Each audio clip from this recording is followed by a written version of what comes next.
Kane FM are back again. This time we're at the Boileroom with Andrew. Hello. And Mike. Hiya. My name's Kaya, and today we're going to be talking about the Gamers Lounge, which has just made its first comeback after lockdown. How have you found today? How's it gone? It is going quite well. We have a lot of turnout today, despite Yeah, it was a sellout, wasn't sunny it? weather. And yes, everything seems to have gone quite well. Can you tell us a little bit about how the Gamers Lounge first started? Well, I had the idea first when I was in university. Yeah, when I was doing like an honours degree in writing. I had the idea of like getting old consoles and having people around to play at it and such. And not many people took on the idea. So when I moved to Guildford, I decided to take that idea over there as well. I first started with the Guildford Institute, which were accommodating. We were doing it back then on a weekly basis. So How long ago was that? 6 years or so. Wow, so it's been going on for quite a while. Yes, very much so. It hasn't really changed all that much. We have the consoles and the retro gaming. Retro gaming has pretty timeless. So it's always there for other people to enjoy, and gamers that use modern games will continue to enjoy the retro because that's the original way of doing things. That's right. You do get a lot of retro game re-releases on like the Nintendo Switch and such, but there's something iconic about playing it on the original console. How do you think today's gone, Mike? I think it's been brilliant, and it's just lovely to be back. We did run one in December, didn't we? We had a brief window where we were able to run one again, but it's been 6 months since, and the sun's shining, everyone's having fun. It's cracking, isn't it? And it's so nice to see people of mixed ages here. Yeah, we get a lot of parents bringing their children along, and then the parents are able to sit outside in the garden and order a pizza and get a coffee while the kids are in here having fun. But we get adults as well. There was one dad who came in and he was desperate to play GoldenEye on the, what console's that, Andrew? That would be the Nintendo 64. Yeah, you can tell Andrew's the technical expert. Classic. How did you keep things going during lockdown, or was it quite difficult? Well, lockdown with the restrictions, we couldn't do anything like this for quite a while due to the rules in place. This is actually the first one we've done since the second national lockdown. We were still doing something. The Gamers Lounge, not here, but we were doing like a weekly meetup on the Wednesdays. Online? Yes, via Zoom, brilliant. with a group of people doing stuff like quizzes, game analysis, a load of fun. I am also working with Kane FM on a podcast also called The Gamers Lounge, which we talk about various genres and such of video games. That's wonderful. It's really interesting to hear from somebody so passionate and knowledgeable about retro gaming and how we can broadcast that now on Kane FM. I think it's fantastic. Is there anything you'd like to see in the future for the Gamers Lounge in the local community? Well, there's always a good chance to expand. I mean, I have the Nintendo 64 and the console set up here, but yeah, there's always an opportunity. If other venues that allow like storage and stuff want to come forward and ask if they want to have their own version of the Gamers Lounge here, I'm more than happy to work with them, provided of course they also offer storage, because these consoles and the like are, I don't know, hard to carry around. They're heavy, aren't they, and the screens particularly. Although there is some space being saved by using LCD screens instead of the large CRT monitors, they can still be rather hard to get around. A lot of other things have to be taken into account, like the controllers, systems, cables, that sort of thing. Okay, so the systems themselves are the old systems, but instead of having like a big catalogue of games all around, they are instead stored onto one cartridge using a flash card. This.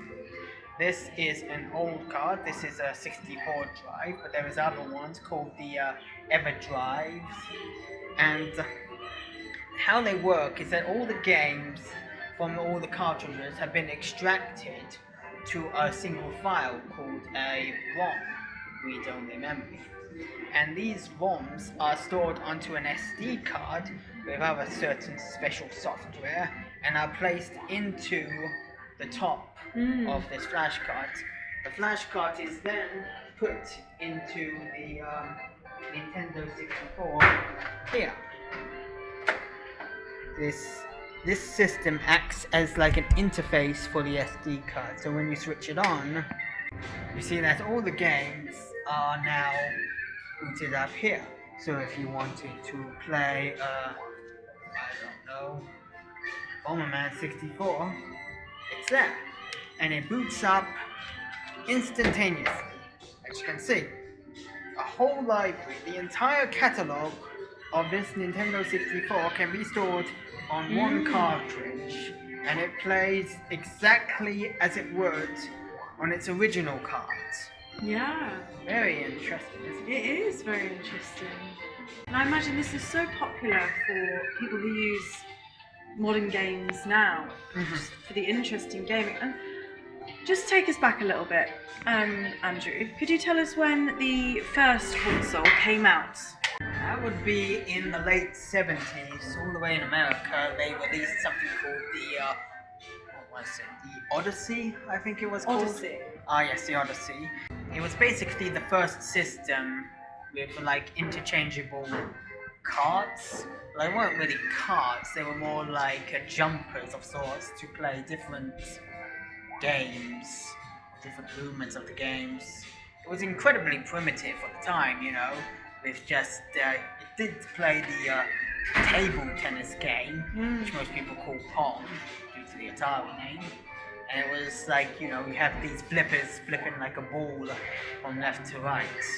It was very, well, it was very stunning at the time. And when the Atari decided to release something called the Atari VCS, or what we know as the 2600s,